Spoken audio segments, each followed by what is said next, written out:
We're really happy to have you here for the PowerPoint presentation on preparing for your 2018 annual meeting.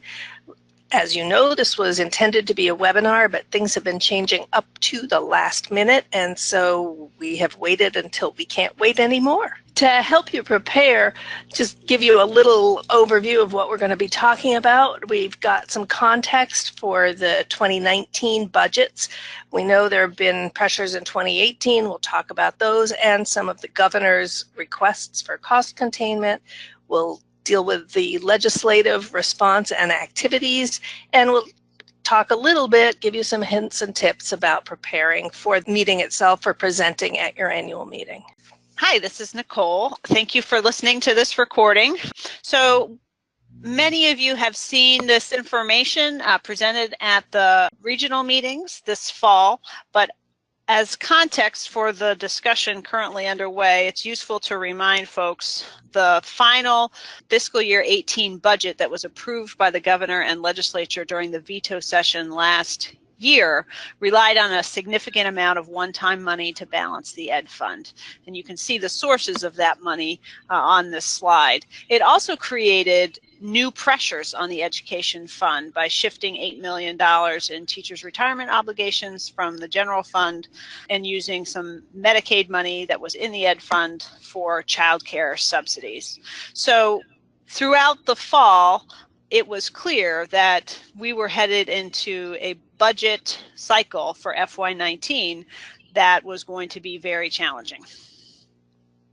The governor's office, in marked contrast to last year, where his calls for cost containment came well after school boards had completed their budgets, this year began communications with school boards early on, highlighting the fiscal concerns of the administration and pointing school boards and administrators to opportunities that might exist to contain costs. And the communications began in October from Secretary Holcomb, where she urged school boards and administrators to examine staff to student ratios, highlighting our current ratio of 1 to 4.2, so 1 adult to every 4.2 students, and called on boards and administrators to take actions to bring that number closer to 1 to 5.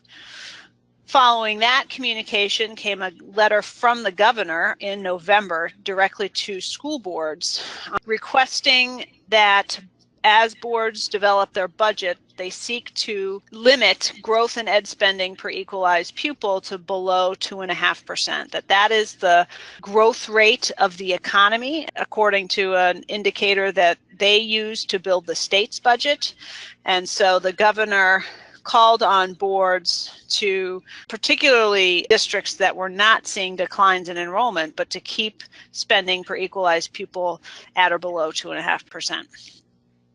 A couple of weeks later, the tax commissioner issued the December 1 letter, which predicted a 9.4-cent increase in the average homestead property tax.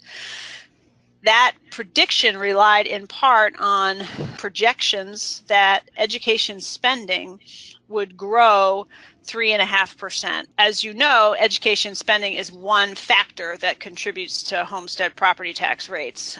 The letter stated that if local spending growth was not 3.5%, but kept below 2.5%, property tax rates could decrease significantly. Once the legislature came back into session in early January, the Secretary of Administration sent a letter to the General Assembly providing a list of ideas for cost containment and education funding reform. So we have some good news to report. You all know about the difficult work you concluded as part of your local budgeting process, but you may not be aware of the statewide picture. School boards definitely responded to the call from the state to keep education spending growth low. Based on 89% of board-approved budgets that have been submitted to the Agency of Education, it appears that education spending per equalized pupil increased by less than 1%. And overall budget growth is slightly above 1%. The anticipated increase, or that fiscal restraint, has not necessarily translated into lower statewide property tax rates. They're still anticipating an increase of 5.5 cents roughly. And that's because, again, of the use of one-time money and additional pressures added to the education fund in fiscal year 18. If boards had level spent in FY19, we would still see a tax increase of between 3.5 and 4.5 cents. And that's because when you use, as you all know, when you do your own budgeting, when you rely on one-time funds to support operating expenses or ongoing expenses, you begin with a structural deficit that needs to be made up either through new revenue or reduction in costs. So this information is relatively new. The agency reported this board-approved budget figures to committees within the last week or so. But since the beginning of the session, there's been a real focus on education funding, particularly in the House Ways and Means Committee. They have been working on a proposal to provide property tax relief by changing the way we pay for education. Many of you know that there was a public hearing. There was not large turnout at the hearing, but those who did come were generally not supportive of the proposal. Some of the concerns that were shared were that implementing a new funding formula in fiscal year 2019 would not respect the local budgeting process. I have some good news to share. We attended a joint meeting of the House Education Committee and the Ways and Means Committee, where they shared that in a straw vote yesterday, the Ways and Means Committee decided not to implement funding changes in FY19. And to the extent the committee is able to agree on a proposal to change the funding formula, those changes will take effect in FY 2020. So that concern has been addressed. Other concerns remain, however, mostly in the elimination of income sensitivity and how that could negatively impact low and middle income Vermonters, and also the impacts that this proposal would have on different size districts depending on their level of spending per student. So that there has not to date been modeling of the proposal on specific school districts, which is really necessary in order to fully evaluate its impacts. So next steps, the Ways and Means Committee will likely vote on a bill before town meeting day, but that is the first step in the process. So after Ways and Means takes action on the bill, it will move to the House Education Committee.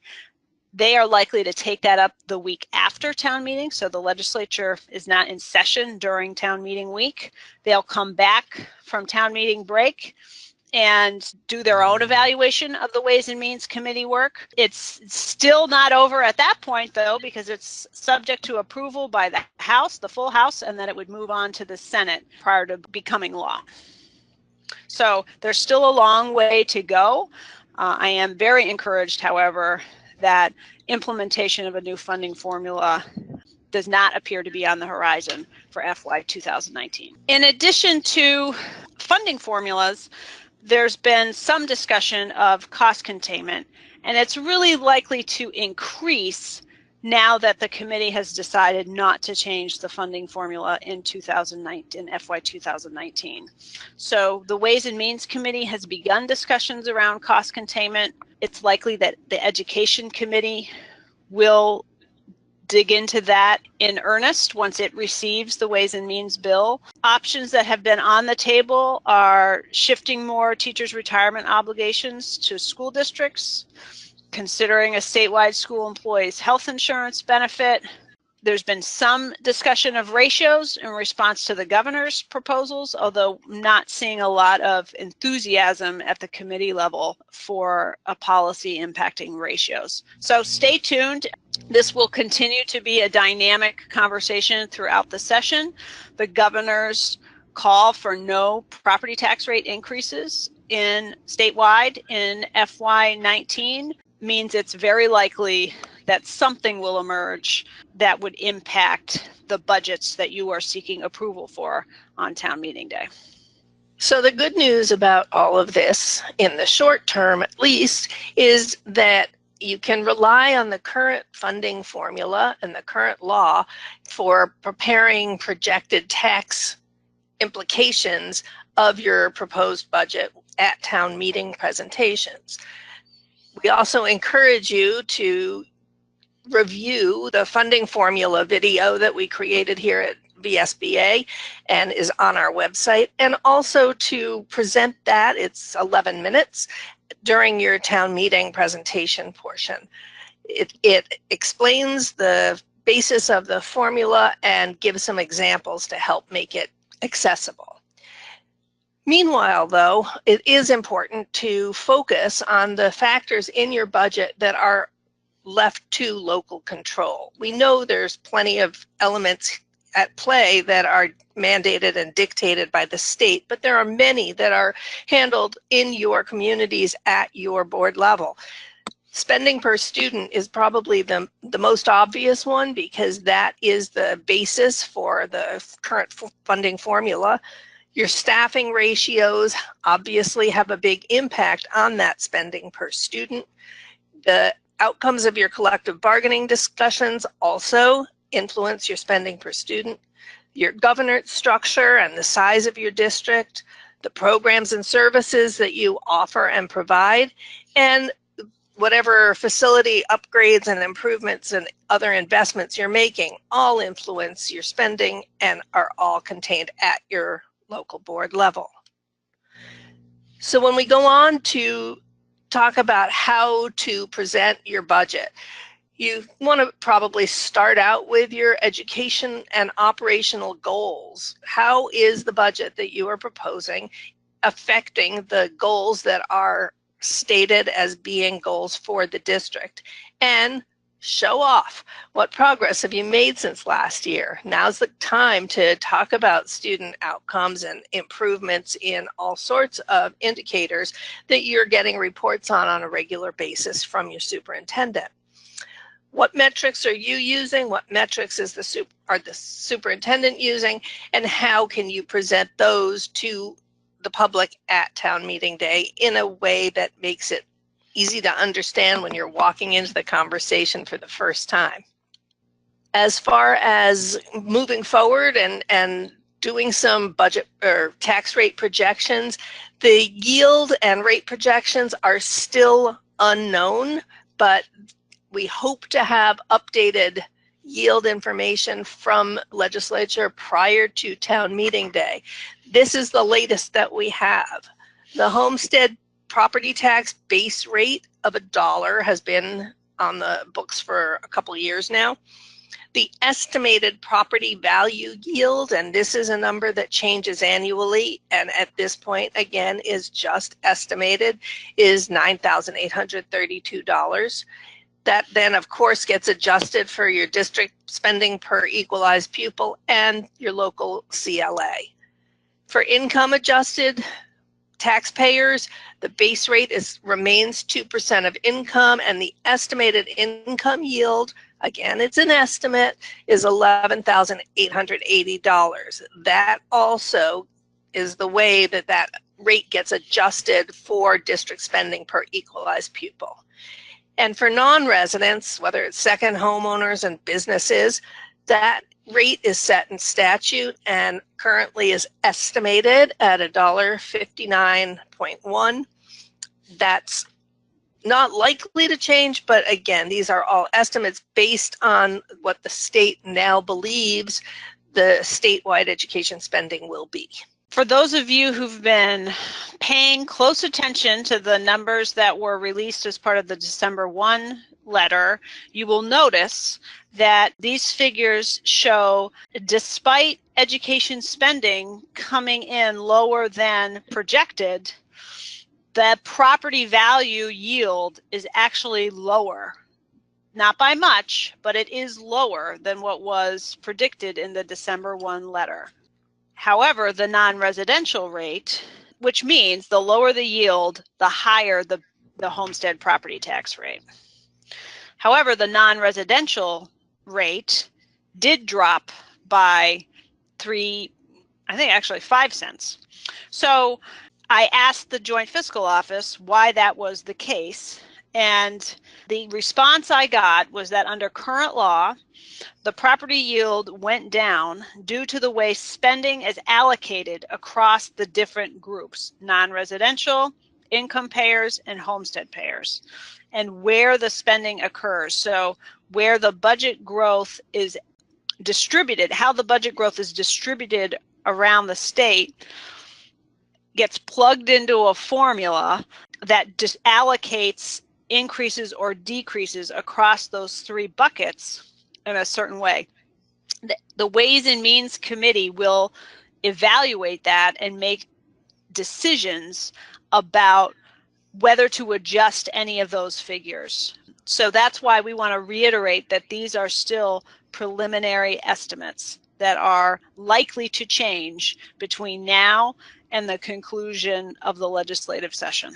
But they are based on not projections of spending, which is what you saw in the December 1 letter, but 89% of budgets coming in put through the formula yield these yields and rates. So this is our team at the VSBA. We want to thank you all for listening to this webinar.